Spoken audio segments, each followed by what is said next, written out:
मोहे रंग दो लाल नंद के लाल लाल चिड़ो नहीं बस रंग दो लाल मोहे रंग दो लाल.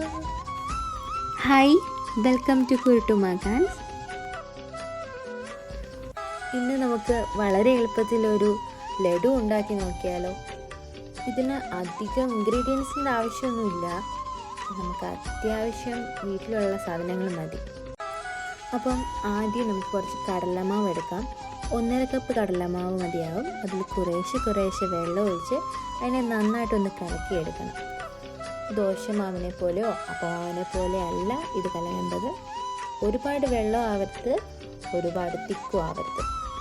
പിന്നെ കളർ ആഡ് ചെയ്ത് കൊടുക്കാം. ഞാനിവിടെ യെല്ലോ കളറാണ് കൊടുത്തിരിക്കുന്നത്. കളർ ആഡ് ചെയ്തില്ലെങ്കിലും കുഴപ്പമില്ല. അപ്പം ഈ ഒരു ടെക്സ്ചറാണ് നമുക്ക് വേണ്ടത്. നന്നായിട്ട് അതിനെ ഒരു സ്പൂണോ വിസ്കോ ഉപയോഗിച്ച് നന്നായിട്ട് അതിനെ ഒന്ന് കലക്കിയെടുക്കണം. ഞാനിവിടെ ഒരു കപ്പിൽ ചെറിയ കുഴികൾ ഇട്ട് വെച്ചിട്ടുണ്ട്. അപ്പോൾ ഇതിലൂടെ വേണം നമുക്ക് തിളച്ച എണ്ണയിലേക്ക് ഇത് ഒഴിച്ചു കൊടുക്കാനായിട്ട്. അപ്പോൾ കുഞ്ഞു മുത്തുകൾ പോലുള്ള ഇതുണ്ടാവും. അപ്പോൾ അതിന് നമ്മൾ പറയുന്ന പേര് ബൂന്തി എന്നാണ്. അപ്പോൾ ഈ ബൂന്തി നമുക്ക് ഇങ്ങനെ വേണം ഉണ്ടാക്കിയെടുക്കാനായിട്ട്.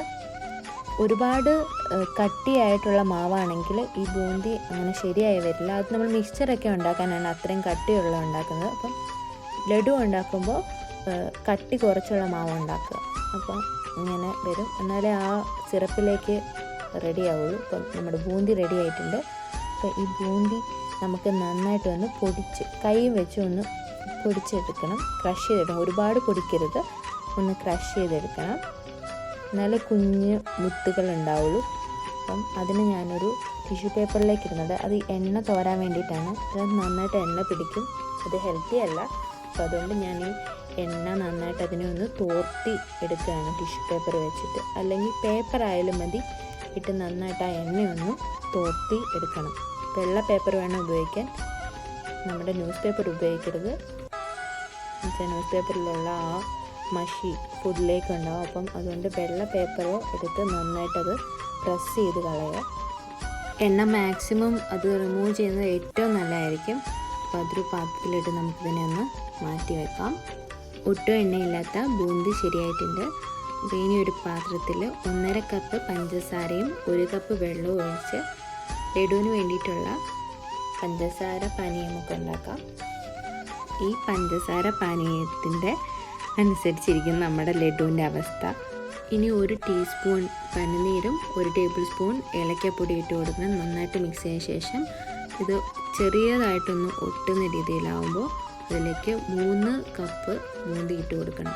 1.5 കപ്പ് പഞ്ചസാരയാണ് ഇട്ട് കൊടുത്തത്. അതേപോലെ 1 കപ്പ് വെള്ളവും ഇതുപോലെ 3 കപ്പ് ബൂന്തി. ഇതാണ് അതിൻ്റെ ഒരു കണക്ക്. ഇത് റെഡി ആയിട്ടുണ്ട്.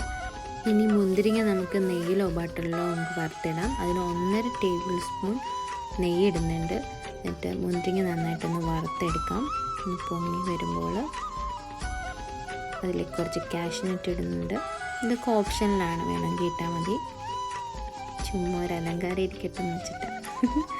അപ്പം നന്നായിട്ട് കുറച്ചിട്ട് കൊടുത്താൽ മതി. ബാക്കിയുള്ളത് നമുക്ക് അതിൻ്റെ മുകളിൽ വെക്കാം. എന്നിട്ട് 1 ടേബിൾ സ്പൂൺ ബട്ടർ ഇടുന്നുണ്ട്, ഒരു ടേസ്റ്റിന് വേണ്ടിയിട്ട്. ഇതൊക്കെ ഓപ്ഷനിലാണ്, വേണമെങ്കിൽ മാത്രം ഇട്ടാൽ മതി. നന്നായിട്ട് ഇതിനെ ഒന്ന് വരട്ടിയെടുക്കണം. ഒത്തിരി വരട്ടരുത്. ചെറിയൊരു പശുപ്പ് വേണം നമ്മളുടെ ഈ ലഡുവിന്, എന്നാലേ ഈ ലഡു നമുക്കൊന്ന് ഉരുട്ടിയെടുക്കാൻ പറ്റത്തുള്ളൂ. അപ്പോൾ ഇതിനെ നന്നായിട്ടൊന്ന് ഉരുട്ടിയെടുക്കണം. അടുപ്പിൽ നിന്ന് നേരെ എടുത്ത് ഇത് ഉരുട്ടരുത്, ഉരുട്ടിക്കഴിഞ്ഞാൽ കൈ പൊള്ളിപ്പോവും. അപ്പോൾ അതുകൊണ്ട് ചെറു ചൂടിൽ മാത്രം എടുത്ത് ഇതിനെ ഉരുട്ടിയെടുക്കുക. ഇപ്പം നിങ്ങൾക്ക് ഇതുണ്ടാക്കിയിട്ട് ഇങ്ങനെ വന്നില്ലെന്ന് വെച്ചാൽ ഒരുപാട് നേരം നിങ്ങളത് വെച്ചു വരട്ടി അങ്ങനെ ഉണ്ടാവുകയാണെങ്കിൽ എന്താ ചെയ്യുന്നത് വെച്ച് കഴിഞ്ഞാൽ 4 സ്പൂൺ അല്ലെങ്കിൽ 3-4 സ്പൂൺ വെള്ളം ഒഴിച്ച് ഒന്നുകൂടെ വരട്ടിയെടുത്ത് കഴിഞ്ഞാൽ ഇതേപോലെ സെയിം തന്നെ ഉണ്ടാക്കിയെടുക്കാം. അപ്പോൾ ചെറിയൊരു വെള്ളമയം പോലെ എപ്പോഴും ശ്രദ്ധിക്കണം ഈ ലഡു ഉണ്ടാക്കുമ്പോൾ, അല്ലെങ്കിൽ നമ്മൾ എള്ളുണ്ട പോലെ ഇരിക്കും ലഡു. അങ്ങനെ ഉണ്ടാക്കിയ ലഡുവിന് ടേസ്റ്റ് ഉണ്ടാവില്ല. ഇച്ചിരി സോഫ്റ്റായിട്ട് വേണം എപ്പോഴും ലഡു ഉണ്ടാകാൻ. അപ്പം നല്ല സോഫ്റ്റായിട്ടുള്ള ലഡു ഇങ്ങനെ ഉണ്ടാക്കിയെടുക്കാം. അപ്പം നല്ല സോഫ്റ്റ് ലഡു റെഡി ആയിട്ടുണ്ട്. ഇത് ഞാനൊന്ന് ഗാർണിഷ് ചെയ്താണ്, ആരും പേടിക്കണ്ട. നല്ല സ്വാദുള്ള നല്ല ലഡു നമുക്ക് വീട്ടിൽ തന്നെ ഉണ്ടാക്കിയെടുക്കാം.